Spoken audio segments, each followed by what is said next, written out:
My grandma was a Brooklyn-born Sicilian and a fantastic cook.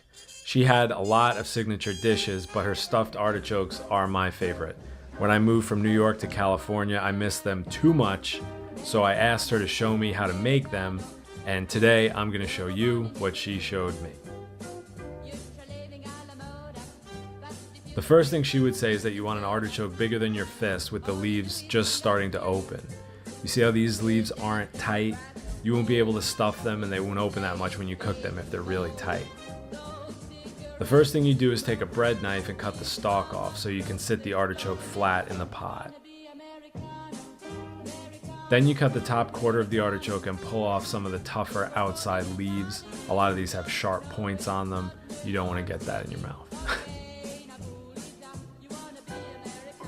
I've also been a huge Binging with Babish fan since the Parks and Rec Burger Cook-Off episode.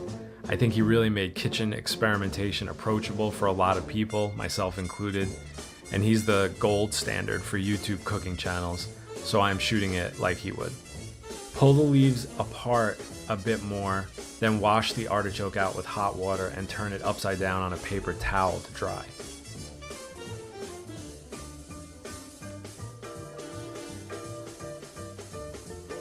When Grandma made the stuffing, she used plain Progresso breadcrumbs that she seasoned with salt, pepper, olive oil, parsley, garlic, and we're gonna do fresh grated Parmesan. She used store-bought. I don't know if it makes a difference, I just like using the grater. Until my early 20s, I never had artichokes any other way than Grandma's way. When I moved to the West Coast, a lot of restaurants serve them because they grow nearby in Gilroy, but I discovered they're usually served grilled with a dip. I prefer them Grandma's way.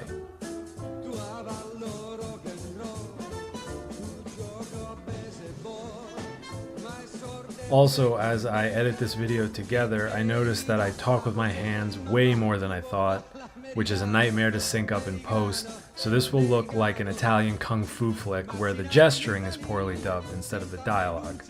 Sorry. I taste the breadcrumb mixture and adjust the seasoning accordingly. That's a detail I picked up from Binging with Babish that I think was a game changer. Taste during prep.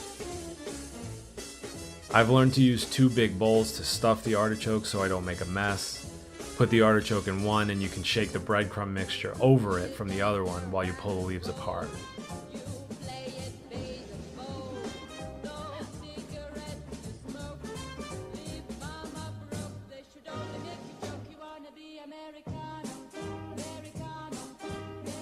You want the stuffing to really get between all the leaves.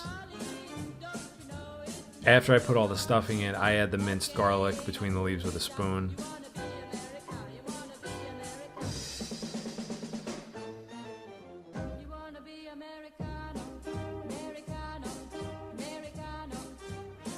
A little olive oil in the pot, and then the rest of the minced garlic.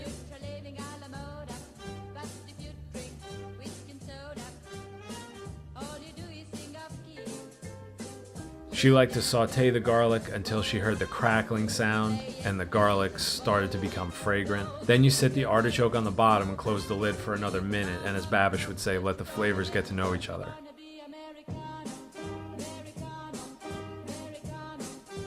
After a minute, you pour water in to just below the top of the outside leaves. Don't pour it higher or the stuffing will get washed out.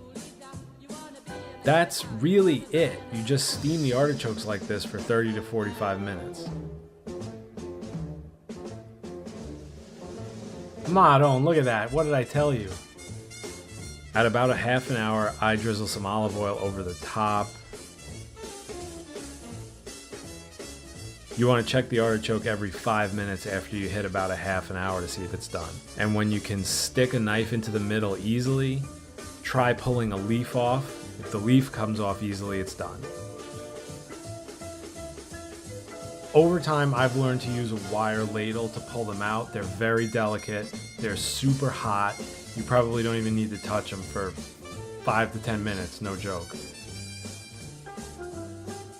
One of the most amazing things about this recipe is that these artichokes are better as leftovers than they are fresh. That's all there is to it.